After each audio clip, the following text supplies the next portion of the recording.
और अब बात करते हैं धन कुबेरों की बैंक लूट की। जी हां, देश में इन दिनों सबसे ज्यादा जिस बात की चर्चा है वो है बैंकिंग का महाघोटाला। पहले नीरव मोदी पर 11,400 करोड़ के घोटाले का इल्जाम लगा, फिर कानपुर के कारोबारी विक्रम कोठारी को करीब 3700 करोड़ के स्कैम के लिए अरेस्ट कर लिया गया। आज इसी मुद्दे पर खास चर्चा करेंगे और समझने की कोशिश करेंगे कि आखिर देश की बैंकिंग व्यवस्था में कितने छेद हैं। अगर एक आम आदमी बैंक से होम लोन या कार लोन लेने जाए तो लोन सैंक्शन करवाने में उसका पसीना छूट जाता है, और अगर एक ईएमआई भी आपकी मिस हो जाती है तो आपको बैंक वाले कॉल कर करके परेशान कर देते हैं, पेनल्टी लगाते हैं 16। लेकिन धन कुबेरों को नियमों की अनदेखी कर कैसे बड़े लोन दे दिए जाते हैं, ये बुनियादी बात है जिसको समझने की कोशिश आज इस खास पेशकश में, और हमारे साथ कई खास मेहमान भी जुड़ेंगे। लेकिन चर्चा की शुरुआत करें उससे पहले इसी मुद्दे से जुड़ी ये रिपोर्ट दिखाते हैं आपको। क्या आपने कभी किसी बैंक से होम लोन या कार लोन लिया है? अगर हाँ तो शायद आपको इस बात का एहसास होगा कि आम आदमी को बैंक से लोन लेने में कितने पापड़ बेलने पड़ते हैं। अगर कोई आम आदमी बैंक से कर्ज लेने का फॉर्म भरे तो बैंक उससे तरह तरह के दस्तावेज मांगते हैं। उसे अपने पहचान पत्र, आधार कार्ड और पैन कार्ड की कॉपी जमा करनी होती है। उसे जन्म प्रमाण पत्र या बोर्ड का सर्टिफिकेट प्रस्तुत करना होता है। अगर वो शख्स नौकरी पेशा है तो 3 साल का इनकम टैक्स रिटर्न और 3 महीने की सैलरी स्लिप भी जमा करनी होती है। इसके अलावा 6 महीने का बैंक स्टेटमेंट समेत कई और दस्तावेज भी सौंपने होते हैं। एम्प्लॉयर की ओर से जारी पत्र की मांग भी की जाती है। इसके साथ ही सिविल स्कोर को भी चेक किया जाता है। इसी तरह अगर कोई शख्स अपना रोजगार करता है तो उससे कर्ज लेने के लिए तमाम तरह की औपचारिकताएं पूरी करनी होती हैं। उसे अपना व्यवसाय का रजिस्ट्रेशन का पेपर, बैलेंस शीट और अकाउंट स्टेटमेंट जमा करना होता है। इसके अलावा एडवांस टैक्स की रसीद, चार्टर्ड अकाउंटेंट से सत्यापित पिछले 3 वर्षों के दौरान अदा किए गए आयकर का प्रमाण जमा करना होता है। अगर पहले कोई लोन लिया है तो उसका ब्यौरा भी पेश करना होता है। इन डॉक्यूमेंट्स को जुटाने और बैंक में जमा करने में किसी भी सामान्य व्यक्ति का पसीना छूट जाता है, लेकिन इसके बावजूद लोन मिल जाए इसकी कोई गारंटी नहीं। और खुदा न खास्ते कभी लोन की किस्त समय पर नहीं चुका पाए होंगे तब तो बैंक वालों के तेवर बदल जाते हैं। रिमाइंडर के लिए फ़ोन, मैसेज और ईमेल किए जाते हैं। साथ ही कार्रवाई की चेतावनी भी दी जाती है। अगर लोन की अदायगी में देरी से आपका सिविल स्कोर बिगड़ा तो आगे लोन मिलना भी मुश्किल हो जाता है। वैसे देखा जाए तो बैंकों ने बड़े कारोबारियों और उद्योगपतियों को भी लोन देने के लिए नियम बना रखे हैं। उन्हें कंपनी के रजिस्ट्रेशन के दस्तावेज जमा करने होते हैं। इसके अलावा टैक्स और रिटर्न के दस्तावेज भी मांगे जाते हैं। कंपनी के डायरेक्टर्स और प्रबंधन से जुड़े पेपर भी लोन सैंक्शन के लिए ज़रूरी होते हैं। इसी तरह लोन की सिक्योरिटी के तौर पर जरूरी रकम, संपत्ति या शेयर्स के पेपर भी बैंक में जमा करने होते हैं। लेकिन कई बार ऐसे आरोप लग चुके हैं कि रसूखदार कारोबारियों को लोन जारी करने में बैंक के अधिकारी नियमों की अनदेखी करते हैं और बड़े कारोबारियों को उनके नाम और रसूख के आधार पर ही कर्ज दे दिया जाता है। लोन चुकता नहीं होने के बावजूद दूसरा लोन भी जारी कर दिया जाता है। नियम कानून में जो डेविएशन होता है इस वजह से होता है। पॉलिटिकल लिंक सबके होते हैं और वेटेज होता है। आम आदमी क्या है, वो वाकई नीडी है, उसे पैसा चाहिए, और नीडी आदमी को कभी पैसा मिलता नहीं है। बड़े कारोबारियों पर कुछ बैंक अफसरों की मेहरबानी का ही नतीजा है कि कभी विजय माल्या तो नीरव मोदी और मेहुल चोकसी जैसे लोग अरबों का लोन लेकर रफू चक्कर हो जाते हैं। अब तो इसमें कानपुर के विक्रम कोठारी का नाम भी जुड़ चुका है। लखनऊ से विनीत दुबे के साथ टीम न्यूज़ नेशन। चलिए, तो खास मेहमान हमारे साथ जुड़ चुके हैं। हमारे साथ विश्वबंधु गुप्ता साहब हैं, आप इनकम टैक्स कमिश्नर रह चुके हैं। हमारे साथ वरिष्ठ आर्थिक पत्रकार मनोज गैरोला जी मौजूद हैं। हमारे साथ विजय कुमार अग्रवाल जी और चेतन दवानी जी भी मौजूद हैं। विजय कुमार अग्रवाल जी रिटायर्ड डीजीएम हैं स्टेट बैंक ऑफ इंडिया के, और चेतन दवानी जी हैं बैंकिंग और फाइनेंस एक्सपर्ट जो हमारे साथ मुंबई से जुड़ रहे हैं। मनोज जी, सबसे पहले आपसे मेरा सवाल है, ये समझा दीजिए एक आम आदमी को, क्योंकि जब जवाब आया नीरव मोदी की तरफ से कि भाई तुमने मेरी इतनी बदनामी कर दी, पहले तो सोच भी सकता था दूंगा, अब तो दूंगा ही नहीं, चोरी ऊपर से सीना चोरी। एक आम आदमी सोचता है कि अगर वो एक ईएमआई मिस कर दे तो क्या कुछ नहीं हो जाता, कितना हैरेसमेंट होता है, और ये आदमी तो खुले में कह रहा है कि नहीं करूंगा। जी हाँ, देखिए ऐसा है कि ये जो कि देखिए अगर इन्होंने पैसा वापस करना ही होता तो ये 11,200 करोड़ रुपए क्यों एक फ्रॉड तरीके से ये लोग लेते। अब हमें देखना है कि ये जो स्कैम है बेसिकली है क्या। जनरली क्या हुआ कि जो बैंक का जो कस्टमर है पीएनबी बैंक का, जो इस केस में नीरव मोदी है, नीरव मोदी ने पीएनबी बैंक को अप्रोच किया कि उसको अपने एक सप्लायर का फॉरेन में पेमेंट करना है, और वो जो और इस पेमेंट के लिए पीएनबी बैंक ने फॉरेन बैंक की एक इंडियन बैंक की फॉरेन ब्रांच को एक एलओयू इशू किया। तो एलओयू क्या होता है? बेसिकली गारंटी है जो कि अपने कस्टमर के बिहाफ में पीएनबी ने दी जी। और उस एलओयू के बेसिस में उस इंडियन बैंक की फॉरेन ब्रांच ने नीरव मोदी के सप्लायर को पेमेंट कर दिया। कायदे से नीरव मोदी को इस पेमेंट को सिक्योर करने के लिए पीएनबी बैंक में कुछ सिक्योरिटी देनी चाहिए थी।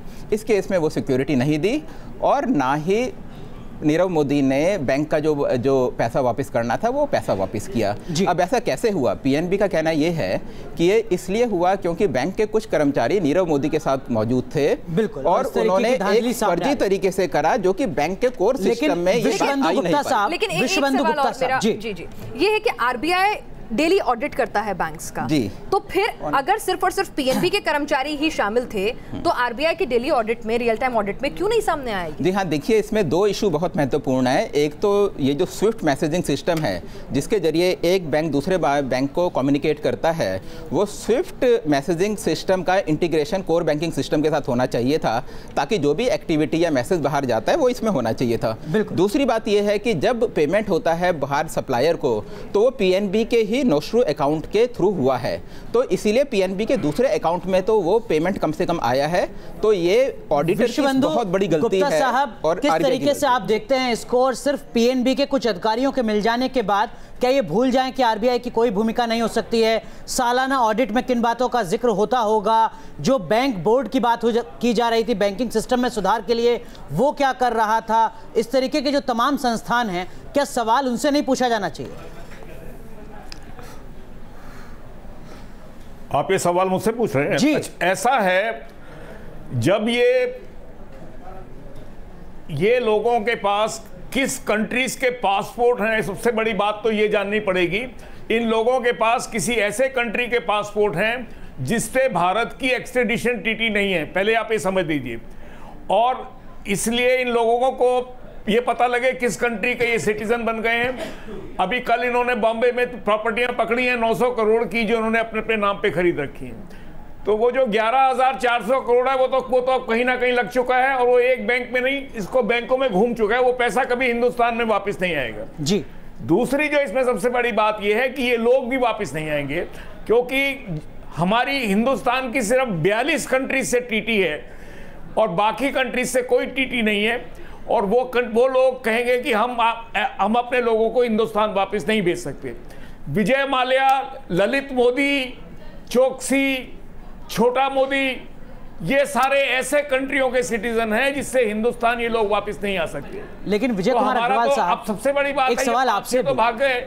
नूरा कुश्ती भी देखने को मिल रही है। बीजेपी कह रही है कांग्रेस के समय से शुरू हुआ था, कांग्रेस कह रही है आपके समय नीरव मोदी देश छोड़ के भागा है। 2011 से 2017 तक कोई सिस्टम इस पूरे मामले को, इस पूरे नेक्सस को सामने नहीं ला पाया।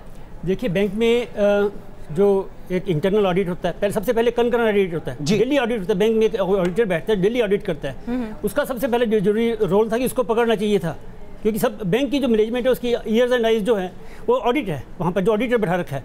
उसके बाद उसका इंटरनल ऑडिट होता है, उसके बाद आरबीआई ऑडिट होता है, उसके बाद स्टैट्यूटरी ऑडिट होता है। किसी ने नहीं पकड़ पाए, तो ये मैं ये समझ सकता हूँ कि ये ऑडिट का फेलियर है, सिस्टम फेलियर। ऑडिटर भी चेंज हुआ होगा इतने सालों में, 2011 से 2017 आगे ऑडिटर भी चेंज हुआ होगा। चलिए, एम्प्लॉइज तो उनका ट्रांसफर नहीं हुआ, लेकिन तमाम लोग बदले होंगे, फिर भी ये आप नहीं पकड़ पाए। इसका मतलब छोटी मछलियां नहीं, बड़ी मछलियां भी इन्वॉल्व है इस पूरे मामले। देखो, ऐसे ये कहना बहुत मुश्किल है जो आप ये कह रहे हैं। रीजन बीइंग जो टॉप मैनेजमेंट होती है वो बोरर को आइडेंटिफाई करती है।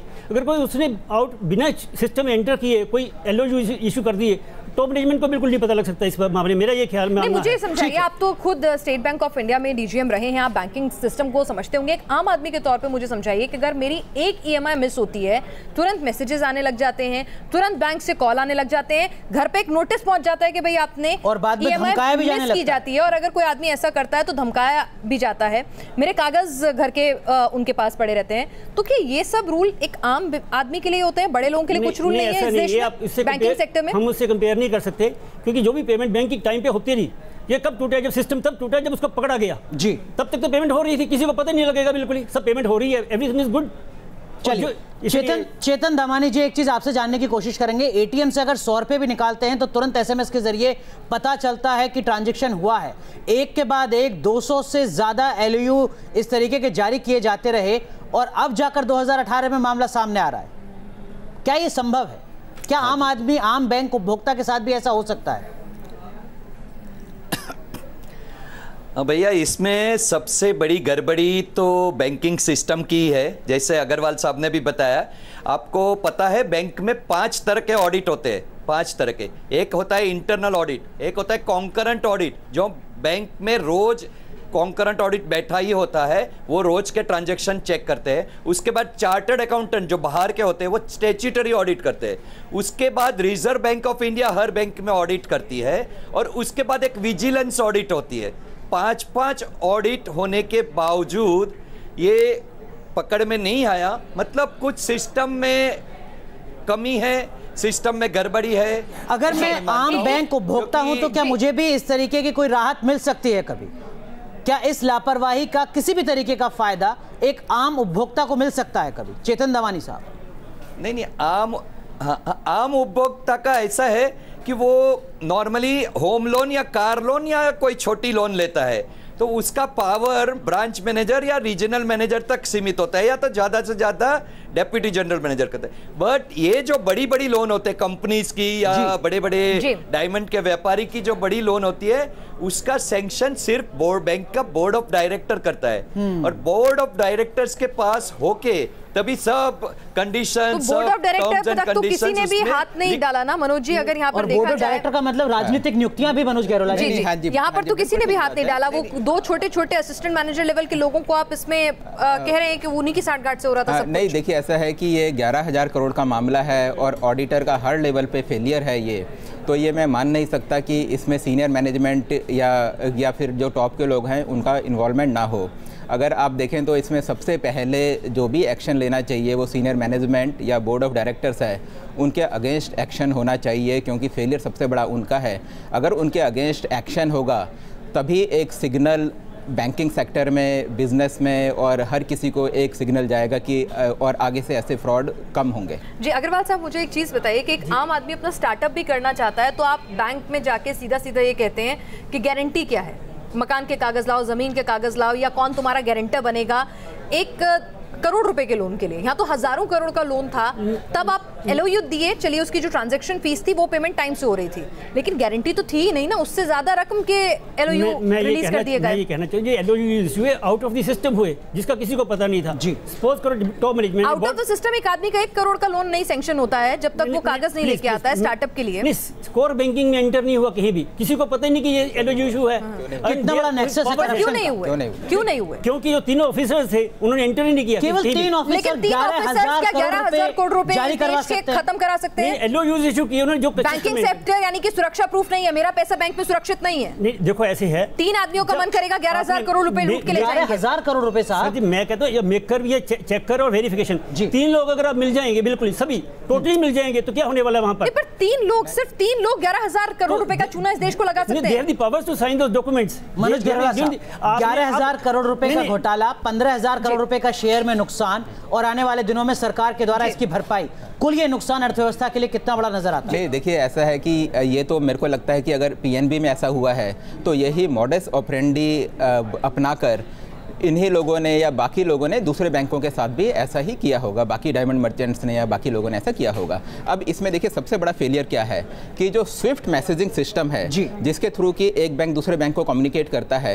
कायदे से उस स्विफ्ट बैंकिंग सिस्टम का इंटीग्रेशन कोर बैंकिंग सिस्टम के साथ होना चाहिए था, ताकि ये सारा इशू ही ना आता। जब भी कोई स्विफ्ट अकाउंट जनरेट होता तो वैसे ही सिस्टम में वो चीज़ आती, तो यहाँ वो चीज़ थी नहीं, मैनुअल था, वो रजिस्टर नहीं किया गया। दूसरी चीज़, ऑडिटर का जो सबसे बड़ा जो पेमेंट है, जो सबसे बड़ा फेलियर है कि जो नोस्ट्रो अकाउंट जिसके थ्रू सप्लायर को पेमेंट हुआ वो भी पीएनबी का ही अकाउंट है।